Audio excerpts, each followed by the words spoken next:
नमस्कार। कई महीनों से घूमने जाने की इच्छा थी, लेकिन कहाँ ये डिसाइड नहीं कर पा रहे थे। बच्चों को भी मज़ा आना चाहिए, बजट के अंदर भी होना चाहिए, आने जाने की थकान ना हो। ये सब देखकर और सोचकर हमने गोकर्णा फाइनल किया। सुबह 5:55 की ट्रेन में चढ़े। ट्रेन छूट न जाए इसलिए सुबह 3 बजे सबको उठाया गया था। अब ट्रेन में उन्हें नींद आ रही थी और नाश्ता घर से बना कर लेकर आए थे। ट्रेन में गरम गरम चाय पी और ब्रेड और बटर का नाश्ता किया। तभी जोवी को खिड़की के बाहर एक पक्षी दिखी जिसकी गर्दन इस प्रकार थी। बाप बेटे आराम से बाहर का नज़ारा देखकर सफ़र का मज़ा ले रहे थे और हम सब ने सोचा क्यों ना थोड़े रील ही बनाए जाएं। एक के बाद एक कई रील हमने बनाए।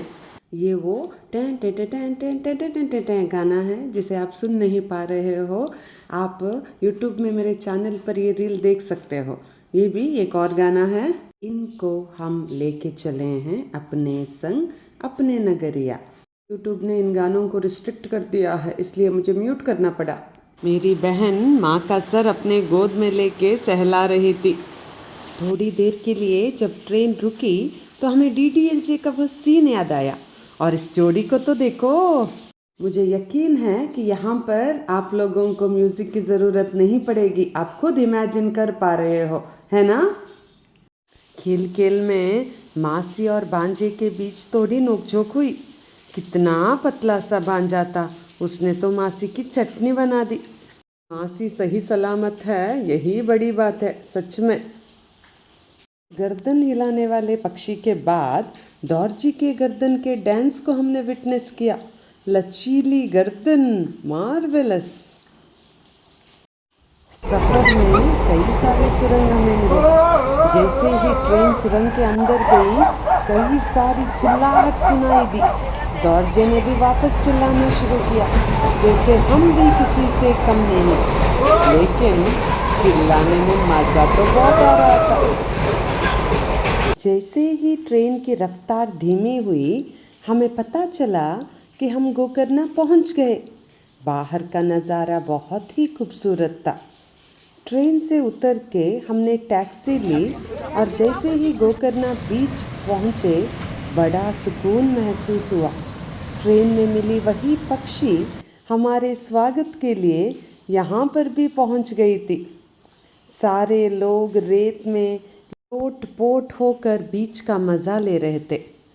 पानी बहुत ही साफ था। आराम से सोते हुए 2 कुत्ते दिखे, जैसे कह रहे हों यह हमारा इलाका है। यह होटल गोकर्णा इंटरनेशनल था। हमने यहाँ 2 कॉटेजेस बुक किए थे अगल बगल में। कॉटेज तक जाने का रास्ता बड़ा ही क्रिएटिव था।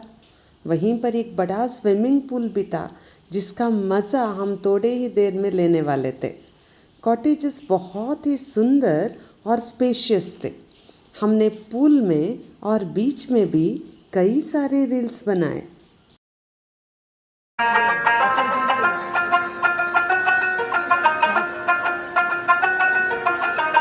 इश्क ने तेरे अनाउंस कर दिया, ओ तेरे लिए दुनिया का बाउंस कर दिया।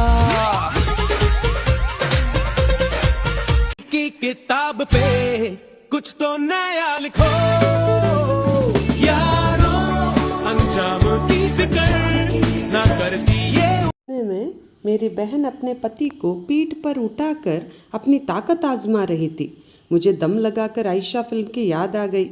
इस छोटे पंडित का फिल्टर हम सबके चेहरे पर लगाया जा रहा था और हमें पता भी नहीं चला, और हम गधे आराम से पोज पर पोज देते जा रहे थे। गोकर्णा का यह ट्रिप सच में यादगार बन गया। परिवार के साथ, दोस्तों के साथ हमें इस तरह दूर नहीं तो पास ही सही जाना चाहिए, समय बिताना चाहिए और कुछ यादें, थोड़ी सी खुशी और खूब सारा प्यार।